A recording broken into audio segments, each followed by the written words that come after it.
Assalamualaikum warahmatullahi wabarakatuh.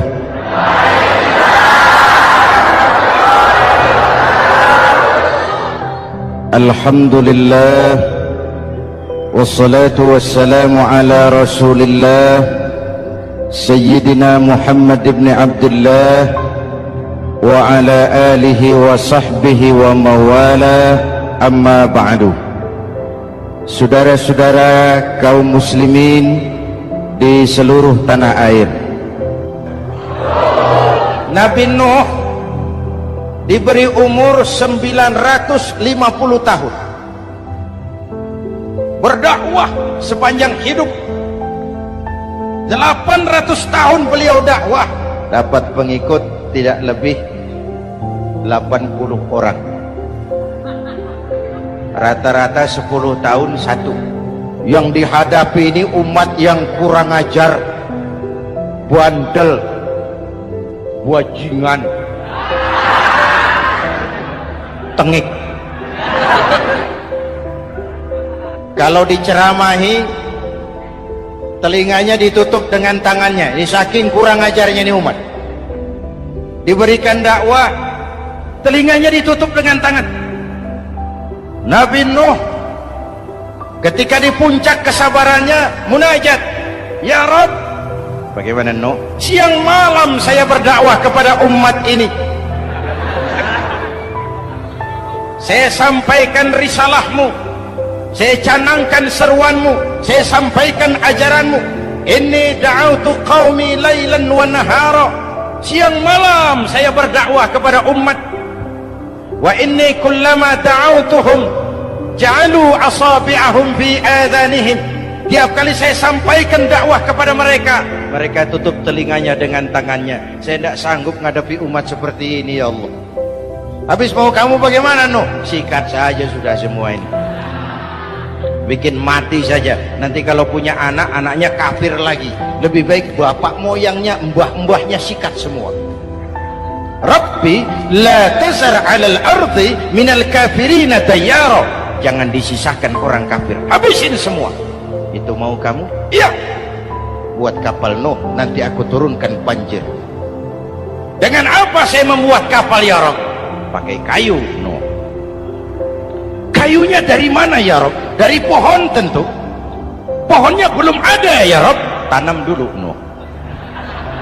Membuat kapal, kayunya nanam pohon dulu. Apa artinya? Perjuangan bukan simsalabim abragedabra. Perjuangan bukan makan lombok, ini hari dimakan, ini hari pedas. Perjuangan itu proses. Ada keringat, ada air mata, ada darah, tempo-tempo nyawa. Itulah perjuangan. Udah pohon ditebang, buatkan kapal di tengah kampung. Umat unjuk rasa lagi. Nuh makin gila, bikin kapal di tengah kampung, mau belayar kemana? Selesai Nuh, selesai ya Rabb. Naik orang-orang yang beriman bersamamu, naik. Binatang serba sepasang, naik. Naik Nuh, naik orang beriman, naik. Binatang serba sepasang. Gerimis mulai turun. Setelah kapal semua terisi, Nabi Nuh kontrol. Sudah naik semua?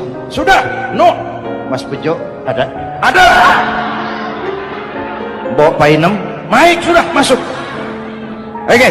Hei, Kan'an anak saya ikut tidak naik kapal? Kami tidak lihat, Nuh. Turun ke bawah. Ada Kan'an? Kami tidak lihat, Nuh. Naik ke atas buritan. Kelihatan Kan'an tidak ikut naik kapal, kumpul bersama orang kafir di daratan. Inilah potret kehidupan. Kumpul dengan orang-orang kafir. Berapa banyak anak-anak kita tidak mau ikut orang tuanya ke masjid, kumpul dengan orang-orang kafir di tempat maksiat. Nuh karena sayang kepada anak, dari atas kapal memanggil, ya bunayya rkam ma'ana. Ini bahasa orang manggil, Pak. Kan'an, kesini nak, naik kapal sama papi.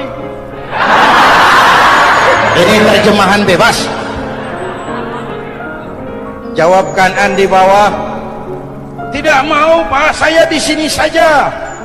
Jangan nak, Allah sedang murka, akan turun banjir. Kalau datang banjir Bapak, sa'awi ila jabalin ya'simuni minal ma'. Saya akan naik ke gunung tinggi yang bisa menyelamatkan saya dari banjir. Kan'an naik ke gunung tinggi, gunung pun tenggelam dihantam banjir.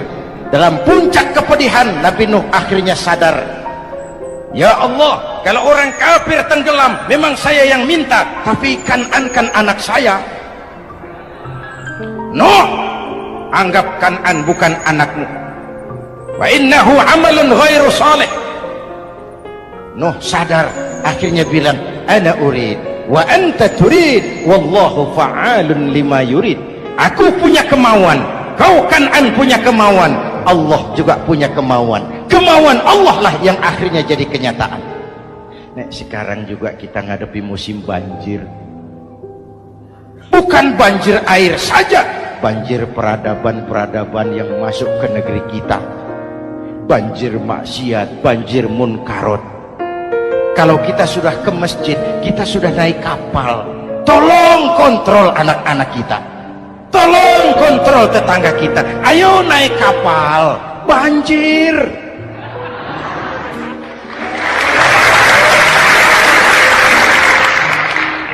Ditutup ayat ini dengan wala'allakum tashkurun. Atas hidayah yang diberikan kepada kita, kita bisa melaksanakan ibadah Ramadan, bisa takbiran, dan diakhiri dengan ungkapan tasyakkur. Tasyakkur dan tafakkur, mensyukuri nikmat. Saya berulang kali mengingatkan, nikmat bisa berubah menjadi azab kalau kita tidak pandai mensyukurinya. Bayangkan Pak, tahun 87-an kita itu jadi negara yang berswasembada pangan. Beras kita cukup untuk rakyat kita. Sekarang kita jadi pengimpor beras terbesar. Kita beli beras ke Vietnam, kita beli beras ke Thailand, ke negara-negara yang lebih kecil dari kita. Kenapa? Karena sawah kita tanami gedung dan beton. La in syakartum la azidannakum wa la in kafartum inna adzabi lasyadid. Kalau kamu bersyukur, aku tambah nikmat. Kalau kamu ingkar, tidak pandai bersyukur, awas, azabku pedih. Maka ungkapan saya, orang kaya bisa masuk surga karena hartanya, orang kaya bisa masuk neraka juga karena hartanya. Syukur apa tidak syukur?